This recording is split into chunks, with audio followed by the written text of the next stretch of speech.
11. decembrī Tukuma muzeja pils turnī notika akciju sabiedrības Tukuma piens 100 gadu jubilejai veltītas grāmatas Meistarības 100 gadi atklāšanas svētki, kurā piedalījās gan uzņēmumu, gan Tukuma novada domes, gan vietējo skolu pārstāvi, kā arī autoris.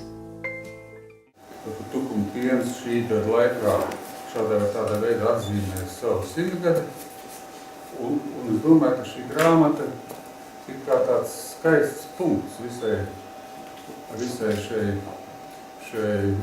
visam šim svinīgu gadam, kad tas tā kā vainago visu šo ļoti lielo un nopietno jubileju. Šis ir būtībā uzņēmuma vēsture, bet laikā tas ir arī muzeja katalogs, izstādes katalogs. Un izstāžu katalogus parasti šādā veidā neveido. Tas ir arī tāds tā kā izņēmums. Mēs esam veidojuši šo stāstu savādāk nekā parasti. Grāmatas mērķis ir apkopot uzņēmumu 100 gadu gājumu, lai ik viens varētu izlasīt un apskatīt akciju sabiedrības Tukuma piens vēsturi. Jaunā grāmata tiek dāvināta Tukuma novada bibliotekai, vietējo novadu skolu direktoriem un 10 eksemplāri arī nogādāti Latvijas Nacionālajai bibliotekai.